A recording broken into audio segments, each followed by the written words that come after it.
Bem-vindos a mais um episódio aqui do Está Escrito Canadá. É o começo do mês, que quer dizer que nós vamos ter mais um testemunho.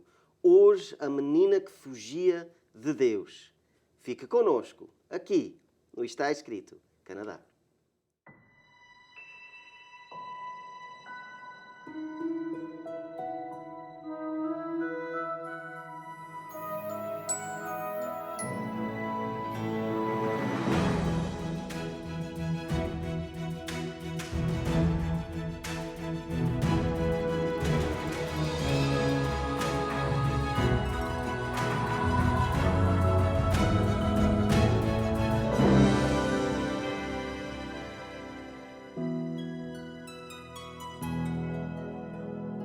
Então, bem-vindos aqui mais uma vez. Então, a semana atrás nós começamos uma nova série sobre os casamentos da Bíblia. Para ajudar com isso, nós tínhamos a nossa convidada, a Viviane, a minha esposa, e hoje ela é que vai ser a pessoa que vai dar a sua testemunha. Então, obrigado por estar aqui hoje. Obrigada pelo convite. Antes de começar, vamos só orar. Eu sei que tem muitas coisas a acontecer no mundo, então só vamos orar em geral para as pessoas que possam ficar mais perto de Deus e ter segurança. Vamos orar.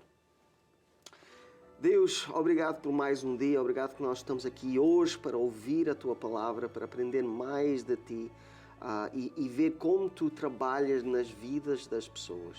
Fica com todos que estão a ouvir e fica com todos do mundo. Eu sei que tem muita guerra, muita doença, muitas coisas que estão a acontecer. Então fica com todos, abençoa eles, que eles possam aprender de Ti e ser salvos. É isto que eu peço, em nome de Jesus.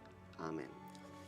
Então, vamos começar mesmo lá no começo. Eu sei que Tu és do Brasil, mas explica para nós qual é o lugar e como é que foi a tua nascença. Eu nasci em Goiânia, a capital de Goiás, que fica localizado no centro-oeste do Brasil. E eu vim de uma família humilde. Eu sou a terceira de 4 irmãos. E mesmo a gente não tendo muito recursos, nunca nos faltou nada na mesa. A gente sempre teve o pão de cada dia, mas era uma família humilde. Goiânia, então, não tem praia, né? Porque não está lá no mar. Não, o que é que Goiânia tem assim de bonito? Há muitas coisas. O goiano geralmente gosta muito de ir para a fazenda, para o sítio, no fim de semana, durante as férias. É uma vida mais tranquila, muito mais tranquila do que em grandes cidades como São Paulo, por exemplo. E eu vi que tem uma coisa especial lá, assim, baseada em água. Qual é o lugar que muitas pessoas gostam de ir? O Rio Araguaia. Então, quando chega ali na temporada, o pessoal gosta de ir para o Rio Araguaia. Ok, e tu disseste que nunca faltou nada, né? Mas tu tens alguma história, alguma memória, assim, tu gostas de lembrar, uma coisa que dá, assim, felicidade na tua vida? Eu tive uma infância feliz. Eu brincava bastante, né, com os meus irmãos, com os amigos da rua, bem diferente de hoje, onde as crianças passam a maior parte do tempo, ou quase que a vida toda dentro de casa, em frente da TV ou do videogame. Na minha época era diferente. A gente interagia bastante, a gente brincava bastante, brincadeiras ao ar livre. Então, é uma memória boa que eu tenho da minha infância. Eu posso dizer que eu aproveitei bastante, eu brinquei bastante. E a comida lá? Como é que é a comida lá em Goiânia? Basicamente, o arroz e feijão, que é a comida básica do brasileiro, o arroz e feijão, e alguns pratos típicos, assim, da nossa região mesmo, do centro-oeste. Ok. Então, falamos das coisas boas, mas, claro, cada ser humano tem histórias ruins, né? Coisas que tocam na vida. Tu podias explicar algumas coisas que realmente tocou, assim, negativamente a tua vida? Até uma determinada idade, eu não tinha, assim, um relacionamento com Deus. Eu não sabia exatamente quem era Deus. Eu sabia que existia Deus, Jesus e o Espírito Santo, Deus tinha criado tudo, eu tinha isso em mente. Eu sabia o pouco que a minha mãe já tinha me falado, mas eu não tinha, assim, um relacionamento com Deus. E é engraçado, porque teve um período da minha infância que eu tinha medo de Deus. A gente como eu vim de uma família mais católica, né? Assim, é mais a família do meu pai, os pais, os irmãos mais católicos. Então, a gente tinha muito essa coisa de fantasma, de assombração.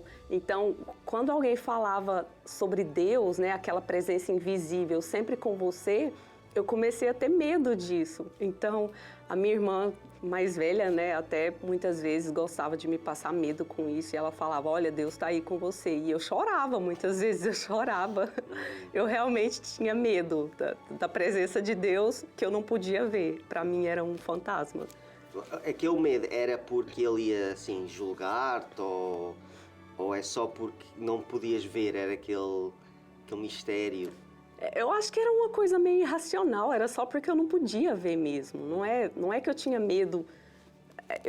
Eu nem tinha entendimento ainda de julgamento e de nada dessas coisas. Era só medo de algo que eu não estava vendo mesmo.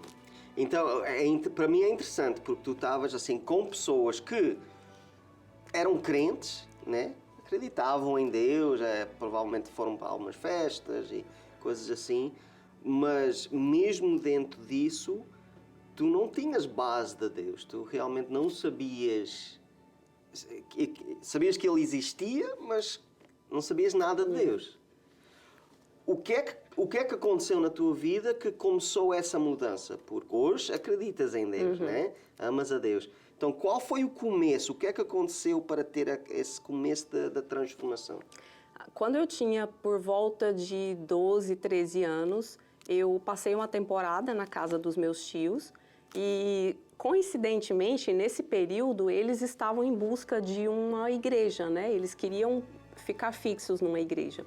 Então, eles visitavam várias igrejas e eu ia junto com eles. E, em uma dessas vezes, eles foram visitar a igreja adventista do Sétimo Dia, que até então eu nunca tinha ouvido falar, eu não sabia que existia essa igreja. E foi nesse momento que finalmente, né, eu comecei a aprender quem era Deus, né, o que era Deus. É interessante porque, pelo menos quando eu falo com pessoas, a ideia é tudo igual. Cada igreja é igual, não faz diferença se és isto ou aquilo, se vais para esta igreja ou aquela. Mas o que tu estás a falar é que nas outras igrejas ainda não estavas a fazer aquela conexão com Deus, mas por alguma razão, nesta nova igreja que tu nem sabias, tu começaste a ter essa mudança, né? O que é que fazia esta igreja adventista? Qual era a diferença dessa igreja que tu não tinhas nas outras? Eu acredito que cada um tem uma forma de adorar. Cada igreja, né, tem a sua forma de adoração. E quando eu entrei na igreja adventista, quando eu conto isso há mais de 20 anos atrás, eu ainda posso sentir a paz que eu senti quando eu entrei lá dentro. Eu lembro que era muito calmo, era muito tranquilo, era muito silencioso, muita reverência, e isso me trouxe muita paz. E na primeira vez que eu entrei naquela igreja, eu tive certeza absoluta que lá era meu lugar. E o que é que foi, então? Deixa-me ir um pouco mais assim perto. Eram mais as pessoas, ou o prédio, ou a mensagem, a música? O que é que tocou mais, assim, para ti, nessa idade, assim, 12, 13 anos? Eu acho que um conjunto. Eu acho que as pessoas, a mensagem do momento, a música calma, o momento de oração, que com certeza, eu acho que o momento da oração me chamou muita atenção, porque uma pessoa só orava e todos permaneciam em silêncio. Então, eu acho que isso me cativou bastante. Esse silêncio, realmente essa paz, essa tranquilidade. Para mim, o que também é interessante é um jovem de 12, 13 anos, normalmente quer festa, quer sair, quer ir dançar, isto e aquilo. Mas tu estavas mais focada com assim, a paz que tu estavas a ter lá na igreja. Porquê é que tu pensas que tiveste essa diferença, né? Que provavelmente muitos jovens... Porque normalmente é nesse tempo que as crianças que estão dentro da igreja começam a desviar, né? mas para ti foi o contrário. Tu estavas fora e foi nessa idade que tu começaste a entrar. Por que é que tu pensas que houve essa diferença? Como eu mencionei antes, a minha família não era religiosa, então eles iam para muitas festas, né? Eu ia com eles, era criança, e tinha muita bebida, o meu pai fumava bastante, então, mesmo com 13 anos, eu já sabia como era esse outro lado. E eu tinha certeza que não era aquilo que eu queria para mim. Eu não era feliz com aquela vida, sabe? Mesmo que eu não praticasse todas aquelas coisas, mas a minha família praticava e aquilo não me trazia felicidade. E desde muito cedo eu já sentia um vazio dentro de mim, eu sentia que faltava alguma coisa. E eu sempre tive esse negócio assim, né? Mesmo com aquele medo bobo de Deus, mas eu sempre tive os questionamentos na minha mente, né? O que vai acontecer nesse mundo? Como é que foi no passado? Como é que vai ser no futuro? O que vai acontecer com a gente? Então eu tinha esses questionamentos e eu queria que esse vazio fosse preenchido. Então quando eu tive a chance de conhecer Deus, eu tinha certeza que era aquilo que eu queria para mim. Nada daquelas outras coisas não me interessava. Okay. Duas perguntas agora. Porque o fato é que tem muita criança, 12, 13, 14 anos, que estão na mesma situação que tu estavas, né? O que é que tu dizias para eles? Para aqueles que ou não sabem nada de Deus, ou até temem a Deus, tem muitos, né? Que aprendem uma visão falsa que Deus é ruim e isto. O que é que tu falavas para eles para começar essa mesma transformação que tu tiveste? A primeira coisa que eu diria era para conversar com Deus. Eu acho que esse é o primeiro passo. Mesmo que você não sabe como, mesmo que você não sabe o que falar, conversa com Deus, fala com Deus. E a segunda coisa que me ajudou bastante foi a Bíblia. Eu não entendia muita coisa ainda, né? Assim que eu entrei para a igreja, eu tinha os meus estudos bíblicos antes de eu batizar, mas eu li a Bíblia e de alguma forma é incrível o poder que o Espírito Santo tem, que Deus tem de trabalhar na sua vida, mesmo que você está ali com o livro aberto, que você não entende 100%, mas você sente dentro de você que algo está sendo transformado. Então, eu diria para abrir o coração, falar com Deus e ler a carta que Ele deixou para a gente. Ok. E nós sabemos que a Bíblia tem vários livros, né? Uns são mais difíceis do que outros. Qual é o livro que tu falavas que era bom para assim começar? Se tu vais, assim, um jovem, 12, 13, 14 anos, que vai ler a Bíblia pela primeira vez, aonde é que ele deve começar? Eu diria para começar pelos Evangelhos, né? Os primeiros 4 livros do Novo Testamento, porque são os livros que contam a história de Jesus, né? Que falam sobre a vida de Jesus. Então, são livros fáceis de você entender. E é ali que você começa a conhecer Jesus melhor e desenvolver um relacionamento com Ele também. Eu concordo. Normalmente eu falo, olha, lê João, que para mim é o mais fácil ainda. Ainda foca mais com amor, o amor de Deus, né? Mas depois disso eu até falo, olha, lê Gênesis, porque isso mostra o começo. E são histórias, né? Uma coisa que é fácil para aprender.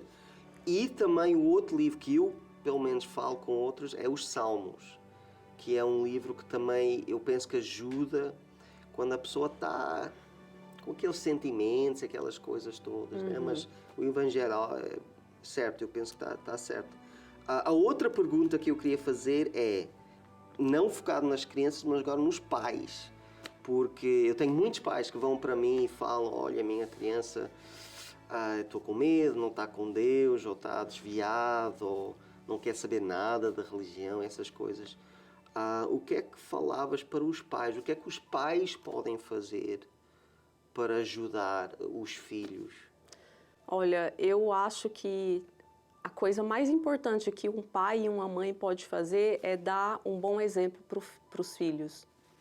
Eu acho que eles têm que caminhar da forma como eles gostariam que os filhos caminhassem.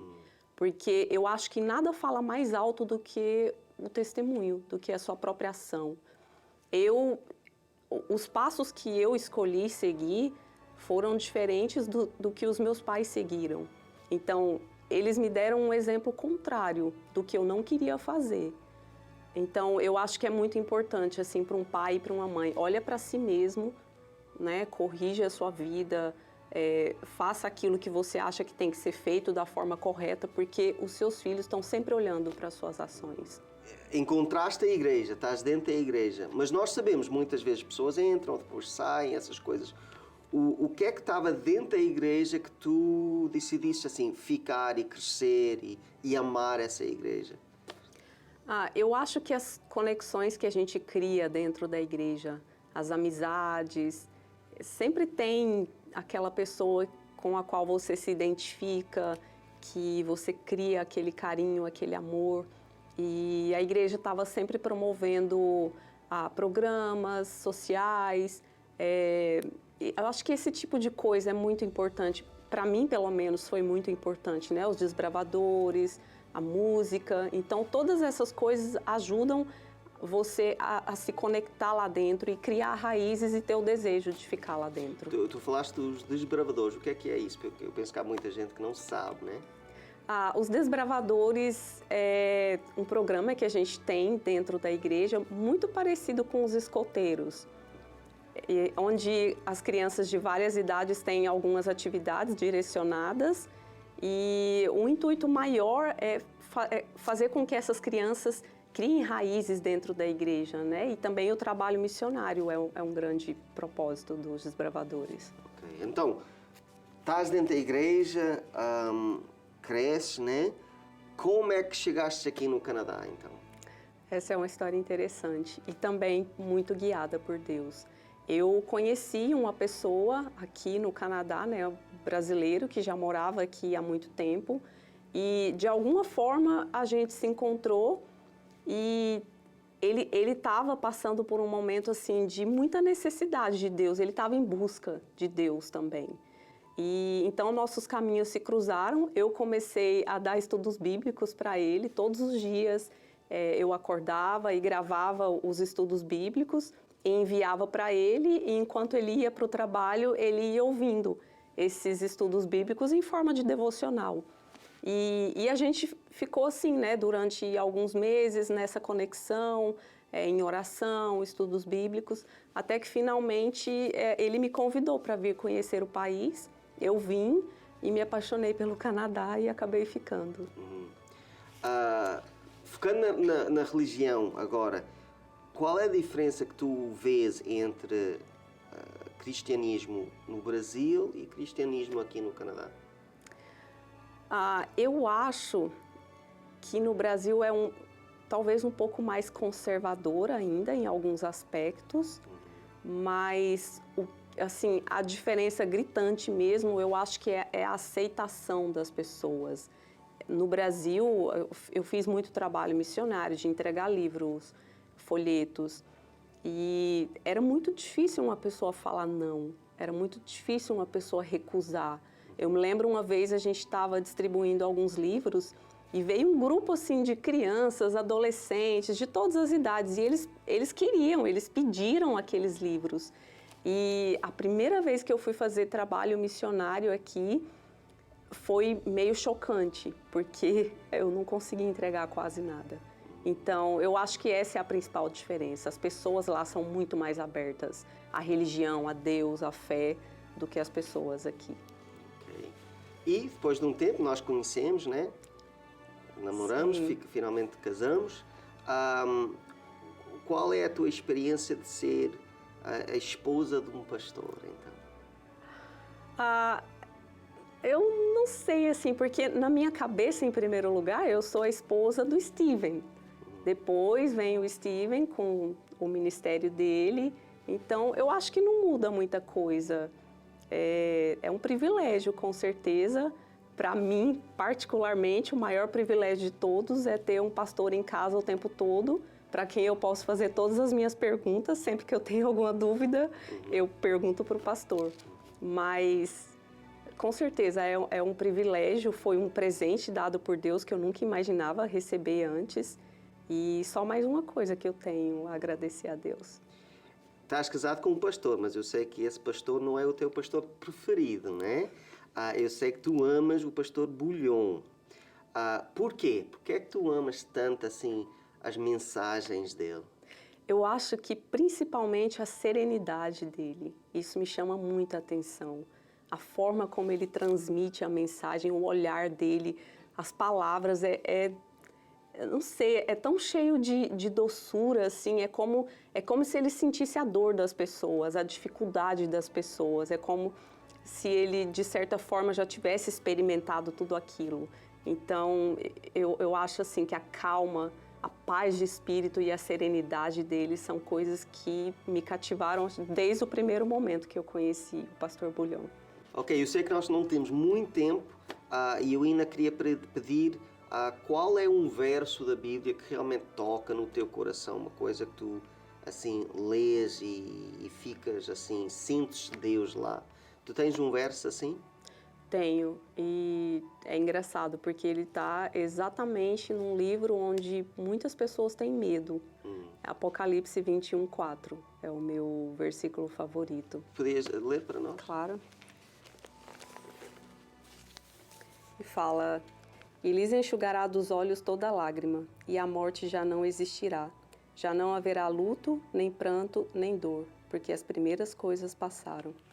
É interessante, né? Porque nós começamos com a ideia de uma menina que temia a Deus, né? A irmã falava e tu até choravas.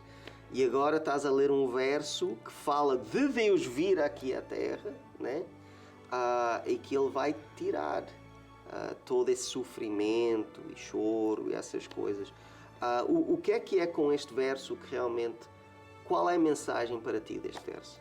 Quando eu leio esse versículo e eu lembro daquela criança lá atrás que tinha medo de Deus, se aquela criança soubesse que aquele Deus que estava sempre do meu lado é o mesmo Deus que vai enxugar toda a lágrima do rosto, é aquele Deus que preencheu o meu vazio, é aquele Deus que traz paz e tranquilidade, eu jamais teria tido medo de Deus. Então, eu sou muito feliz hoje por ter encontrado Deus, por Ele fazer parte da minha vida, e eu não tenho mais que fugir de Deus, que ter medo de Deus. Pelo contrário, hoje eu tenho medo de não ter Deus na minha vida. Esse é o meu maior medo.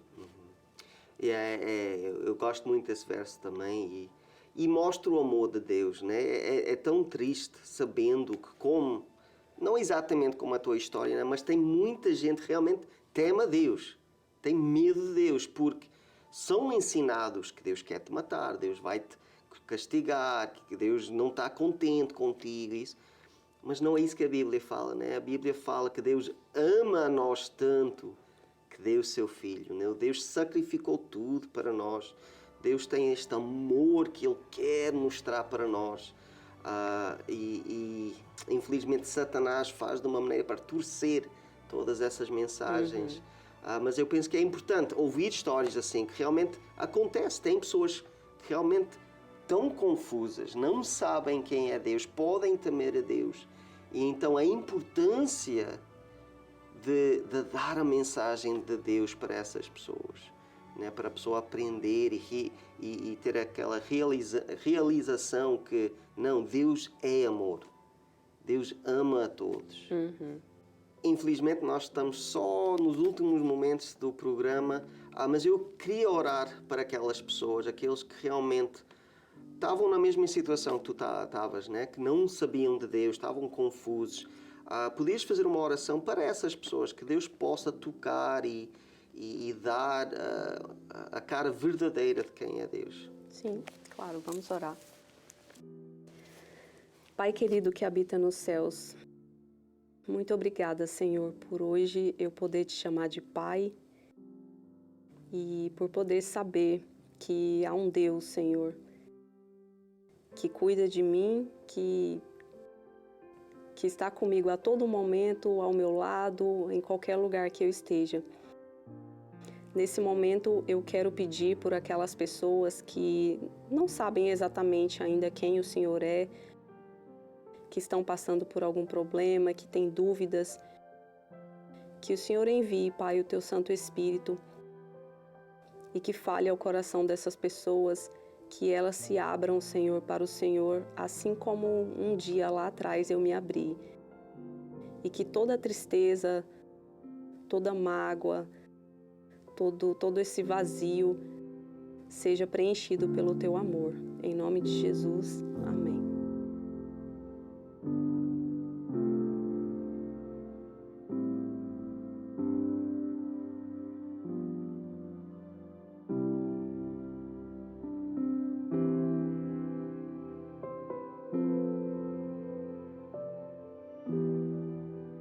Hoje no programa nós estávamos a falar sobre a transformação de uma pessoa que fugia a Deus para uma pessoa que queria encontrar com Deus.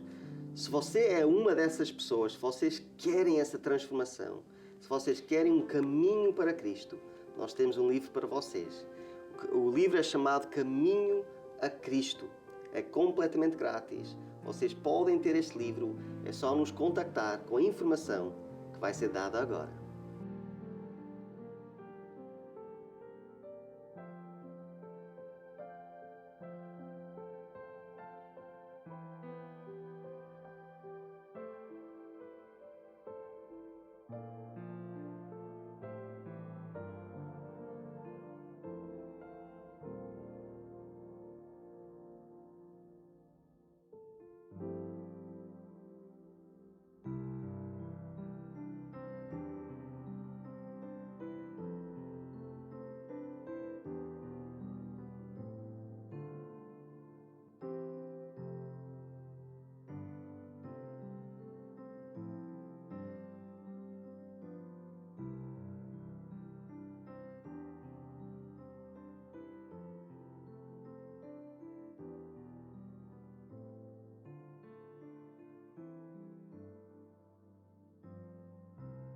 Foi tão bom estar com vocês aqui hoje. Fica connosco na próxima semana, porque nós vamos continuar com a série sobre os casamentos da Bíblia.